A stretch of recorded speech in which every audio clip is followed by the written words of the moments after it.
دي محتاجه حق اعرف اصلا ممكن ابدل الزوجه.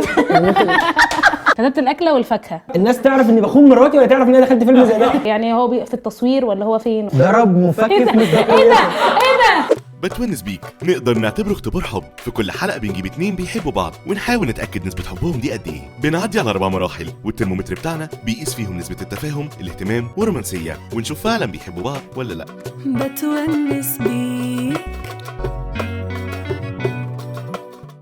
مساء الخير، ايه الاخبار؟ عاملين ايه؟ حلقه جديده من برنامجكم المفضل ان شاء الله، ورقم 1 في الشرق الاوسط، بتونس بيك. هتقولي لي ليه رقم 1؟ انا رقمته النهارده. معانا النهارده يا جماعه كابل عزاز على قلبي قوي بصراحه، وانا مبسوطه ان هم جم اخيرا. اسراء وبدر. هو مش عارفه يعني يا جماعه، اسراء وبدر احنا بقى 10 سنين مثلا او 12 سنه، يعني بقالنا كتير. 12 سنه انا وبدر عرفته في الورشه الستاند اب، بدأناها من زمان قوي، من تحت قوي بقى قوي قوي قوي. واسراء عرفتها بعد كده برضو، بعديها مثلا بسنتين برضو من السين الستاند اب برضو. انا المفروض عارفاكم بقالي سنين. اوكي. بس ما اعرفش بقى، يعني هعرف حاجات جديده هتفاجئ، اللي هو يا نهار اسود انت يا بدر، عارف اللي هو عارف انت ليه ده اول انطباع؟ مش عارفه اللي هو ايه ده اسراء بقى، يعني عندك معلومه انت قلت لها حاجه؟ ما قلتلهاش حاجه لسه، تخيل لما تعرف. فانا عايزه اشوف انا هتفاجئ ولا ايه ان شاء الله فاهم؟ خير باذن الله. طب انتوا مستعدين؟ احنا متجوزين بقالنا 10 سنين ما شاء الله، الله اكبر يا جماعه. 5. فاحنا جايين قاعدين مع مراتي اللي انا وهي اصلا صحاب وبنحب بعض الحمد لله يعني، ما شاء الله. فجاهزين جايين نقعد مع بعض عادي. بتقيموا علاقتكم ان انتوا متفقين بنسبه كام في المية؟ يعني كل واحد يقول عشان في اخر الحلقه هنرجع لده. فانتوا طيب. حاسين متفقين بنسبه كام في المية؟ اقول انا الاول ولا طب انت الاول؟ يا نهار ابيض يا نهار ابيض. او ناجحين في العلاقه، متوافقين يعني. طيب هقول لك. احنا اولا خلينا نقول ان المعيار مش متفقين، لان المعيار هنا غلط، ان احنا مش لازم نتفق. هو زي ما قلت لك من شويه كده قبل الحلقه، ان اي حاجه بيبقى فيها طرفين، كل واحد بتوجه. يعني انت اصلا انت واختك، لو اختك توأم هتبقى هي بشخصيه وانت بشخصيه، هي بمتطلبات وانت بمتطلبات وحاجات كده. فاحنا 2 مختلفين تماما. انا جايه من بيئه وهي جايه من بيئه تانية خالص. احنا متربيين تربيه مختلفه، كل اسره فينا شكلها ونشأتها مختلفه. فاحنا لما اتجوزنا وحبينا بعض واتجوزنا، كل واحد في حته. لو فضلنا كل واحد في حته الدنيا هنا هتبوظ. فمش شرط نتفق ونبقى حته واحده، هنزهق والدنيا هتبوظ. عارفين عن بعض حاجات بنسبه كام في المية؟ عشان ده اللي هنعرفه اصلا. انا عارف حاجات عن اسراء بنسبه 80%، 85%. ماشي. او عارفها بشكل بنسبه 85% يعني. طيب بدر 85، انت حاسه ايه؟ مش حاسه اني عارفاه. ايه ده؟ 70. اوكي ممكن 70%. عارفه 70%. طيب حلو. هو انا بحس ان انا عارفه 100%، وبعدين بتفاجئ ان هم 70، فهم بيبتدوا يقلوا. يعني انا حاسه ان هم 100، بس هنعرف يعني. ماشي. يعني اسراء قالت 70 يعني 50%. بس عارفه لما الحلقه انجح 10%. انا اسراء عارفه 10%. اتمنى يعني. هتتلخبط في اسمي في اخر الحلقه. اراهنك كدابه نور الدين على الموبايل لسه يعني. انتوا في ترمومتر هيبقى معانا طول الحلقه موجود هنا. اوكي. هيقيس مدى التوافق بتاع علاقتكم. كل فقره، يعني كل فقره ليه نسبه لحد ما بنوصل اخر الحلقه بيقول لك مثلا اوفرول بقى كام بالظبط. فعشان كده انا سالتكم. اوكي. يلا بينا اول فقره واول لعبه من نظره عين. في اللعبه دي بنشوف نسبه التفاهم بينهم، يعني لو في سؤال ليه اجابات كتير هل هيكونوا قادرين يقولوا نفس الاجابه مع بعض. صحيتوا الصبح ولقيتوا نفسكم وسط فيلم كرتون قديم، تفتكروا ايه اول شخصيه هتقابلوها؟ 1 2 3. مفاسة. كنت اقول ميكي ماوس، يعني مش عارفه. اوكي ماشي. انتوا احنا بعيد قوي. احنا بعاد قوي. اوكي ماشي يلا بينا. بس تمام، احنا بنسخن لسه ما تقلقوش. بس اي كوكونات ايه؟ كنت هقول له اي كوكونات بقى. جايبين لعبه جديده تلعبوها مع اصحابكم، قاعدين كده سهرانين ومجمعين صحابكم في البيت، فانتوا في حاجه جديده جايبينها. هتكون بقى لعب ايه؟ مثلا لعب كروت، الحاجات اللي هي بتبقى كروت، ولا هتبقى حاجه ليها علاقه بالبلاي ستيشن، ولا حاجه ليها علاقه بلعبه الطاوله؟ اوكي. هعد من 1 ل 3. 1 2 3. كروت. ايه ده؟ طب ما حلو ده. ده ليه بقى؟ اعرفها بقى لي حبه، اعرفها بقى لي حبه. عايشه معايا بقى لها 10 سنين. بعد 10 سنين عرفت انها كروت خلاص. في ممثل هيبقى بطل فيلم عن قصه حياه بدر. مش عارفه ليه هنعمل قصه حياه بدر فيلم، هنعمله فيلم. ايه ده؟ حلو. انت شايف ان حياتك بتتعمل فيلم؟ مش مهتم. ليه؟ مش مهتم بالموضوع. يعني مش عايز، مش حاسس ان طب في مخرج مجنون عايز ماشي. يعملها، اوكي. هو الف قال لك انت حياتك دي تحفه، ماشي. يلا نعملها. اقول له تعالى خدها، اقول له تعالى عيشها، تعالى مكاني يا حبيبي. فهو المخرج ده راح قاعد مع بدر قال له بقول لك ايه، حاسس كده مين الممثل اللي يعمل دورك؟ بصوا في عين بعض يا جماعه، ما هي اسمها من نظره عين. ماشي. ما هو يمكن لما تبصوا في عين بعض حاجه توصل. يلا 1 2 3. آسر ياسين. ايه انت قلتي مين؟ محمود محمود الليثي. اصلا انهي واحد فيهم؟ اللي شبهك. استني الممثل. أيوة. صح او ماشي خلاص. عشان في ناس كتير قوي فعلا بتقول انا تخيلت ان انت هتقوله على طول. انا كنت هقوله بس قلت حبيت اقول توقعنا. انا قلت علي الكاتيجوري بتاعت النجوم بس اكتر سنه، بس انا عارف انك بتقولي لي انه شبهي من، وفي ناس كتير بتقول انه شبه. اوكي ايه ده؟ طب ماشي. بس استاذ آسر لو عايز يعمل يعني عادي، يعني هنتكلم كده يعني. اكيد هنقعد مع بعض في ميتنج. ماشيين بتتمشوا في امان الله لقيتوا فانوس سحري. دي حاجه وارده جدا، عادي ان الواحد يبقى طبعاً، ماشي أكيد ويتلاقي طبعاً، فانوس سحري. فالجني لا دي مش وارده بقى، ان هنلاقي جني كمان طالما. بصي بقى احنا هنسرح بقى الاعداد عندنا سرح بخياله قوي. تمام اوكي. فالجني هيديكوا قدره خارقه يعني تشاركوها سوا، تبقى عندكم انتوا الاثنين مع بعض. تختفوا، تطيروا، تقروا افكار الناس، ما تموتوش خالص. اعد 1 3، بصوا في عينين بعض وجو. 1 2 3. ما نموتش خالص. ليه؟ الموت حاجه حلوه، ما نموت. انت عمرك ما هتحبي تقرا افكار الناس، انت كاسراء عمرك ما هتحبي تقرا افكار الناس. كان عندك مشكله في الموضوع ده اصلا؟ بجد؟ وما موتش خالص، دي مشكله برضو على فكره. عندها مشكله زي قرت قبل كده في حد؟ لا يعني كان طلع لها جني فعلا.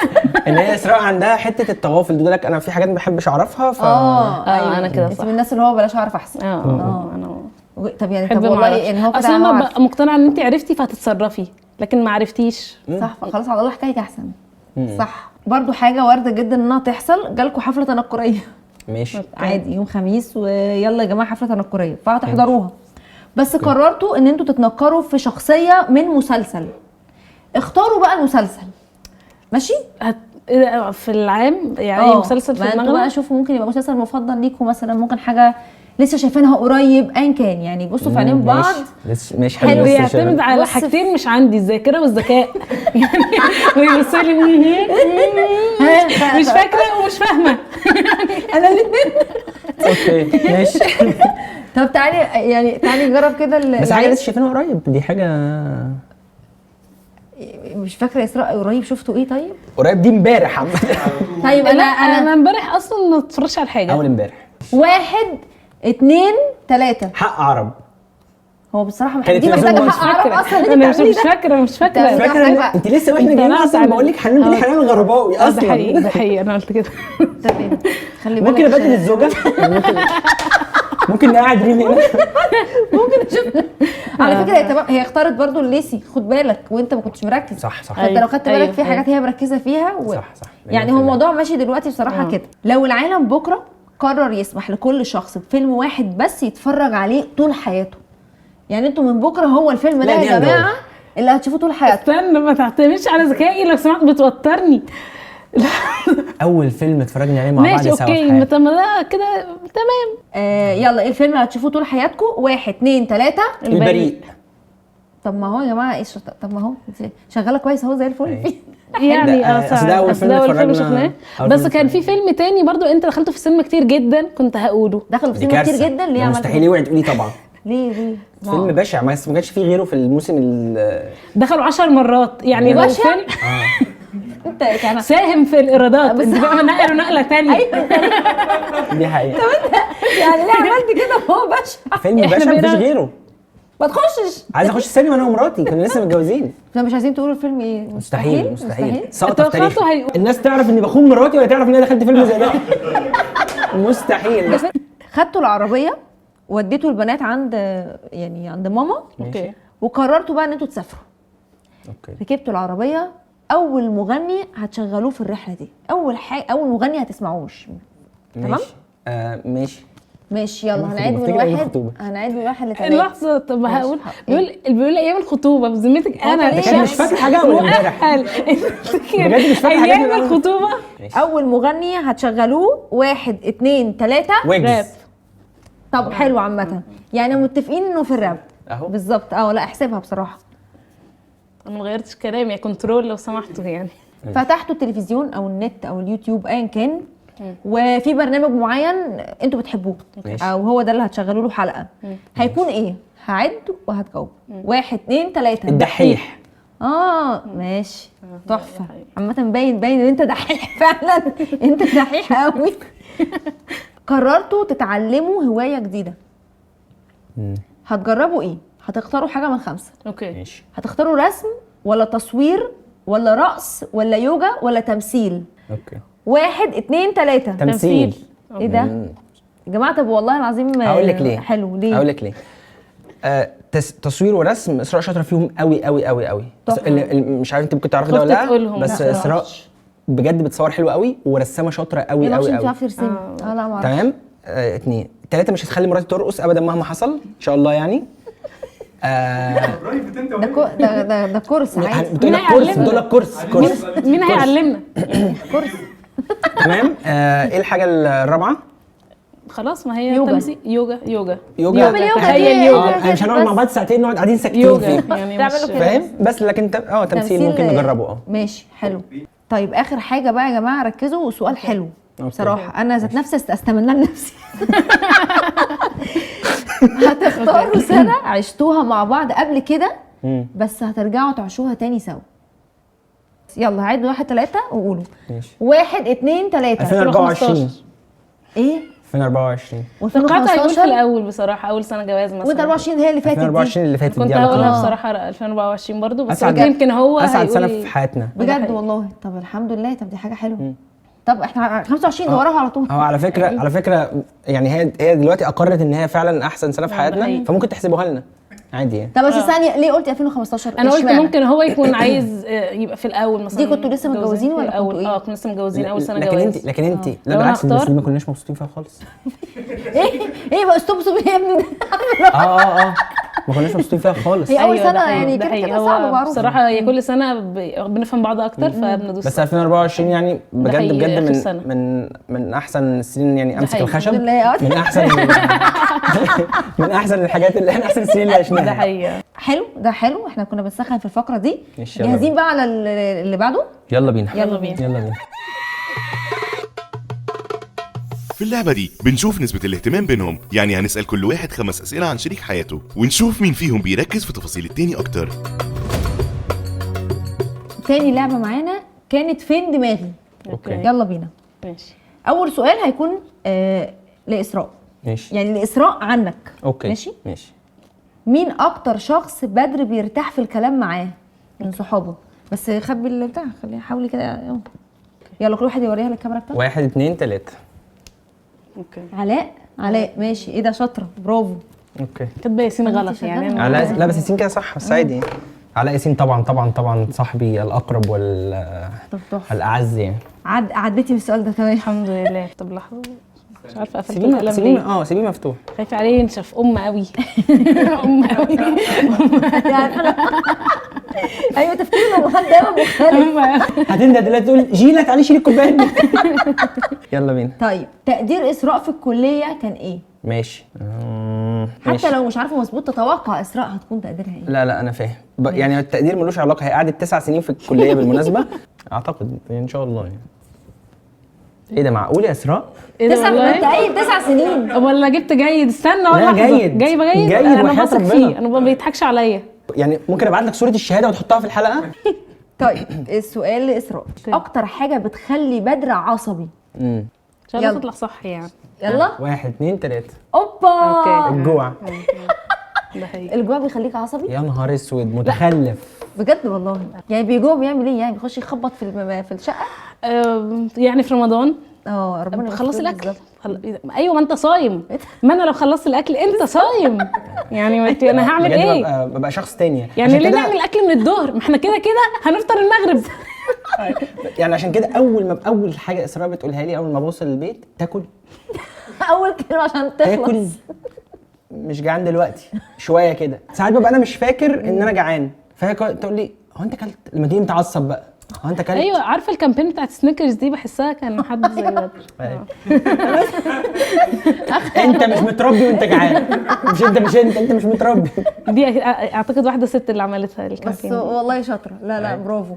طيب السؤال اللي بدر، اكله مستحيل اسراء تاكلها، بس اكس الاكله دي اكس. ممكن طيب ممكن مش فاكره فاكهة الاجابات، مثلا؟ انا مش فاكره انا فاكهة؟ نفسي حاجه، الإجابة. قولي حاجه مش لازم اكله. لا اكله.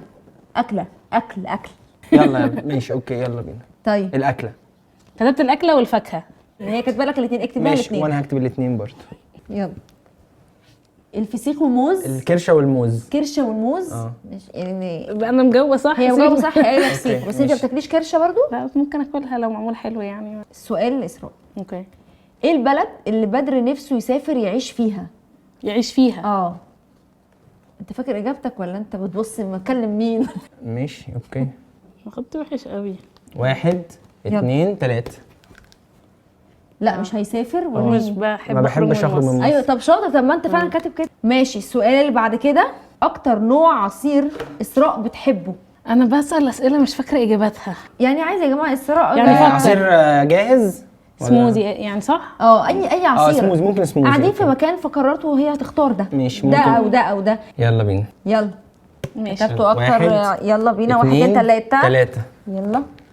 توت. ماشي. ايه ده؟ انا كاتبه كده عندك؟ طب والله انا كاتبه توت او كوكتيل. ماشي يلا. السؤال ده حلو. بدر مسجلك ايه على الموبايل يا اسراء؟ اسراء. انا ماشي، انا اصل هي حسن. بسجلها اسامي ملزقه شويه بس يعني انا شايفها كده فبسجلها كده. هي مسجلين بدر نور الدين عادي. قال لي بعد الجواز انت عارفه كام بدر في حياتك اصلا؟ علاء ياسين مسجلني بدوره. اصلا بقى. اسراء مسجلين بدر نور الدين وحاطه صوره بطاقتي لما تتصل تجيلها. يلا. 1 2 3. ميس يونيفرس. يا على الحلاوه وعلى الكيوت. ميس يونيفرس. يا سلام محترم. جدا. يلا بينا. اكتر فيلم كان بيضحك اسراء وهي صغيره؟ ركز كده. والله قلت مره قلتي؟ كاجوال وسط الكلام. طبعا طب ماشي. طبعا والله يلا. طب طبعا. تعالى نشوف. استني الفيلم. ماشي. على فكره اسمعيني بس. يلا 1 2 3. 3. والله العظيم شاطر. والله شاطر. ده انا قلته مره مثلا طب جامد. من زمان قوي. أيوة. والله وسط الكلام قلت ايه الحاجه يا اسراء اللي بتخلي بدر مطمن؟ ماشي. ايه ده؟ ثواني بصي لي. اما انا عندي حاجه بس مش عايزه اكتبها لا تطلع غلط. يعني احسبيها، فكري انا بطريقه بكلم تانية. مراتي سيبيني. احسبها. 1 2 3. طب برافو ده شاطرين. حقيقي، ده فلوس. حقيقي. طب اسراء، بودكاست اشتري مني أوكي. اللي جوزك بدر فيه، اول سنه ليه كان امتى؟ او هسهلها لك، بقاله كام سنه؟ يعني اتعمل من كام سنه؟ تقريبا عارفه. استنى مش احنا في سنه كام اصلا اوكي خلاص. تمام. يلا بينا. 2020. طيب احنا خلصنا. أوكي. انا مبسوطه بصراحه عشان والله انتوا وأنا. مبسوطين، يعني انا مبسوطه باللي حصل. في اللعبة دي هنختبر الناس اللي حواليهم من القرايب والصحاب، هل لو عرفوا مشكلة بينهم هيساعدوا المشكلة تتحل ولا هيكون عندهم رأي تاني؟ دلوقتي معانا ونقول الو. مين عايز يبدا؟ مين جاهز؟ أنا بدري ممكن. ماشي. انت هتكلم اخو اسراء. ممكن اكلم ابراهيم. ماشي هتكلم ابراهيم اخو اسراء. هتقول له اسراء عايزه تقلع الحجاب، ماشي. وانت بقى مكبر الموضوع ومصعد المشكله، بس قلت تكبره هو الاول وتكلمه وتشوف بقى هتحلوا القصه دي ازاي ما هو بص. قبل ما تاخد موقف. ايوه اصل عيب قوي ان انا اقول كده بس ماشي. السلام عليكم. عليكم. ايه يا كوتش؟ عليكم السلام. بيكو فاضي دقيقه اكلمك في حاجه؟ اتفضل. بص احنا انا واسراء بقالنا يومين كده بنتخانق والدنيا مش ألذ حاجه. هكلمك في حاجه مؤخرا بخصوص موضوع الحجاب وبتاع. بتقول لي انا عايزه اقلع الحجاب. انا حاسه ان انا مش مبسوطه قوي ومش كلام كده عبيط يعني. فانا قبل ما اروح بس لباباك وقبل ما اخد اي اجراء يضايق حد قلت اكلمك يعني شوف هنعمل ايه. عشان انا ده القصه دي انا مش تمام معاها تماما. فيعني تفتكر نعمل ايه؟ عشان انا مش عايز اصعد الموضوع، مش عايز اكبر الموضوع وادخل فيه ناس كبيره. فقول لي. قصة غريبة فعلا. انا الاول واحدة افتكرتك بتهزر والله. لا يا عم هزر ايه؟ عشان ما اخدش. انا عمري في حياتي ما حصل مني تطاول ولا تجاوز اتجاه اسراء، بس الموضوع ده هيخليني اسخف. فايه؟ لا هي هتلاقي دماغي مسوحاها بس مش اكتر. هشوف انا. طب لو سمحت يا ابراهيم خلص شغلك واتكلم معاها، علشان انا بقى مش هعمل زي الرجاله بقول لك هاخدها عندكم بقى لا يا عم انا هقعد عند والدتي لغايه ما تحل الموضوع ده وتكلمها وانا هستنى منك تليفون تكلمني تقول لي خلاص رجعت عن اللي في دماغها ده، عشان هي لو حبت تاخد الطريق ده انا مش هبقى معاها يعني، خلاص يعني كل واحد يروح لحاله وخلصنا. لا طبعا معاك حق. مش على اخر الزمن يعني هنخيب وهنعبط يعني. صح. ماشي لو انت بس وان شاء الله خير معاك. ان شاء الله. ان شاء الله مفيش حاجه بس زي وضعت فنجان. ماشي ان شاء الله. كلمها بس ابراهيم والنبي وشوف الدنيا بس، وقول لي لو انا محتاج اكلم باباك مثلا او اعلي الموضوع قول لي، عشان انا بجد ده اللي مش هينفع يعدي يعني. لا معاك حق. ماشي يا ابراهيم. ماشي ماشي مع السلامه. الحق قول ان هو مقلب خلاص. ايه ده بجد والله العظيم؟ هيكلمني انا استنى يتصل بيها يبهدلها. هيقول لي بابا بيزي يا بيكو ايه احنا كنا بنصور برنامج يا بيكو، وده مقلب بوريني اتصل بحد.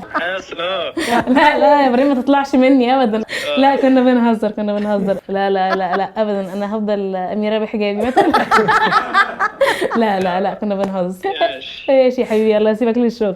ايه ده جميل ومحترم بشكل. وانا عامل الناحيه الثانيه، وانا لما قلت له مثلا هاخد قال لي يا عم انت ايه مديك قال لي زوبعه في فنجان. ايوه ده اصلا الكلمه جميله. اسراء هتكلمي حد عند بدر في الشغل. احنا قلنا عبد الرحمن مجدي. اوكي ماشي. هتقولي له ايه بقى؟ انت اول ما يرد عليكي ايه الاخبار يا بودي عامل ايه وبتاع، بقول لك ايه وصلتوا، فهو يقول لك وصلتوا فين؟ يقول له ما بدر بيقول ان انتوا عندكم تصوير عشان هو المفروض معاه في الشغل، تصوير في السخنه. قولي له بس انا موبايله من غير مفتاح وانا عايزاه في حاجه، عايزه اعرف وصلتوا ولا لا، بس كده. ماشي. الو يا بودي ايه الاخبار؟ ايه الاخبار عامل ايه؟ بقول لك معلش تديني بدر من جنبك علشان قال لي عندكم تصوير النهارده وبكلمه موبايله مقفول. تاني كده ايه؟ تديني بدر من جنبك قال لي ان انتوا عندكم تصوير النهارده في السخنه باين صح وتليفونه مقفول. هو بس هو مش جنبي دلوقتي. طيب ممكن يعني عايزه اساله على حاجه بس بخصوص نادين، هو يعني هو في التصوير ولا هو فين ولا؟ هو احنا في التصوير بس يعني هو بعيد دلوقتي، انا في حته تانية بس كده بعمل حاجه، يعني ممكن تديني مثلا دقيقتين بالظبط واخليه يكلمك هروح له. اوكي ماشي. اول لما يعني ما تضغطش عليه، اول ما يخلص تصوير خليه يكلمني بس عشان عايز اساله على حاجه بجد. شكرا يا بودي. ماشي يلا باي باي. باي باي. ضرب مفكك ايه من ده ايه سرعه البديهه دي؟ قال لك عندك ده في كارثه تاني دلوقتي. ده في كارثه تاني دلوقتي. انا وعبد الرحمن كنا مع بعض امبارح بالليل. ولا مصدقه طبعا ولا مصدقه اصلا. هي بتكلمني امبارح انا قاعد مع عبد الرحمن راجع 4 الفجر قاعد مع عبد الرحمن، فده عبد الرحمن اللي كان قاعد معانا 4. يا جماعه عبد الرحمن دي انت خطير اقسم بالله. طب الحقيقه علشان الديسبلاي اهو مدور. يا عبد الرحمن اسراء كلمتك؟ ايه اللي حصل؟ طب اديني دقيقه. ماشي هكلمك كمان دقيقه يا عبد الرحمن، بس برافو عليك يعني لو كنت هندلت الدنيا. ماشي هكلمك تاني. ماشي يقول لي اديني دقيقه عشان انا عاملاها جراحيه بس تمام يعني ما تقلقش. لا بس والله العظيم اي على حد راسي يعمل كده يا جماعه عشان ما يوقعش الدنيا يعني برضو الموضوع ده محير جدا. المفروض انت تصرف الصح. انا بعمل كده بصراحه اتصرف يعني صح. انا هعمل زي بودي. انا ما اعرفش اروح الاول اكلم التاني افهم لا في بس ايه هي ذكيه. وبعدين في المفروض كان في حركه ذكيه. لو انا مكان بودي هعمل ايه؟ اقول لها انا عارف ان في تصوير في السخنه بس انا ما طلعتش. اصل ردك ده ممكن يخرب بيت يا اما يعدي الدنيا، فاهم قصدي؟ بس لو عدى الدنيا ده ظلم ليها برضه. اكتب انا كومنتات بجد لو الموقف ده، عشان بصراحه الموضوع محير جدا. ايه التصرف الصح اللي انت ما تندمش او ضميرك يبقى مرتاح انك اتصرفته؟ بس كده. طيب احنا خلصنا المقالب.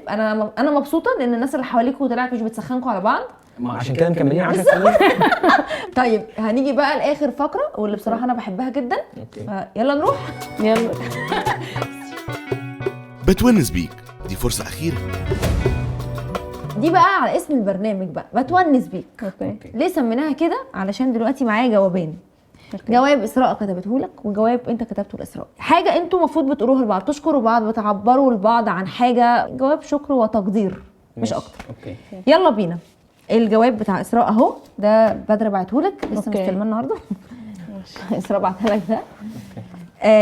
مين حابب يبدا يقرا؟ اسراء تبدا عشان انا بقى لي كام فقره ببدا. لا اقرا عشان انا مش هتلاقيني كاتبه لك شكرا بس ممكن انا ابدا. طيب خلينا نتاثر. عايزه العيال دي تعيط كده، الاستوديو عيط. ماشي. طيب بما ان اسم الفقره بتونس بيك، فانت عارف ان مهما قعدت معاك مش بشبع منك. بتبسط بال10 دقايق اللي بنقعدهم سوا اخر اليوم، اخر يوم طويل نتكلم لان هو ده اللي بيعدي اليوم.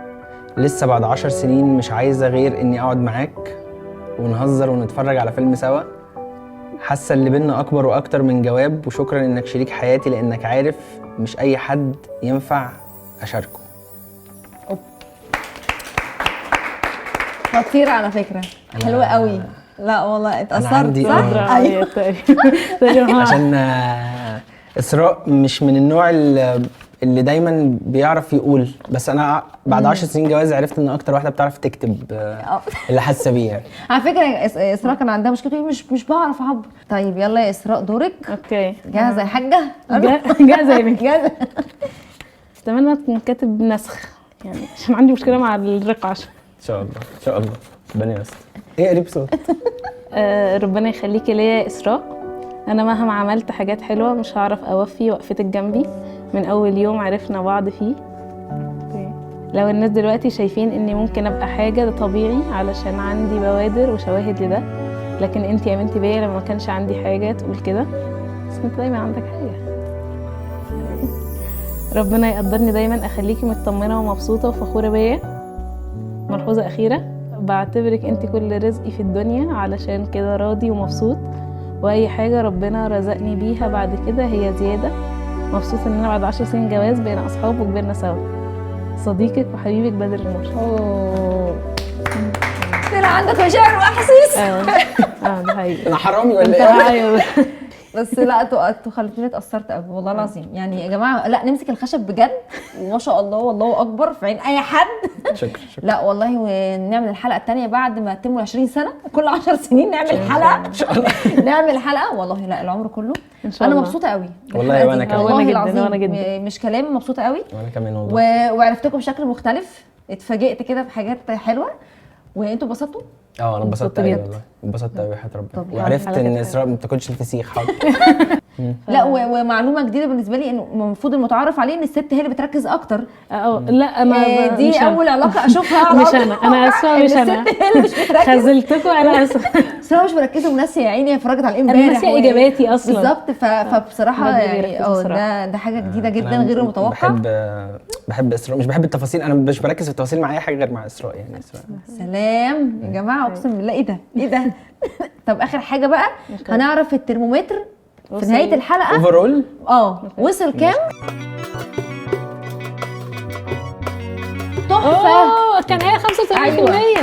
ايه ده؟ ايه شاطر شاطر. طب والله حلو يا جماعه. 85 يعني ده انا حلو عشان كده جدا. بحب اسال ده في اول الحلقه عشان نشوف وجبتها صح جدا. مظبوط. الحمد لله. وفي اخر الحلقه يا جماعه، لو عجبتكم الحلقه واكيد هتعجبكم، ما تنسوش تعملوا لايك، شير، سبسكرايب، واكتبوا لنا في الكومنتات عايزين نجيب مين، او لو انتوا في دماغكم ناس حاسين هم لايقين على الشو اكتبوا لنا برضه هم مين او منشنوهم. وبس كده، اشوفكم في حلقه جديده. بحبكم.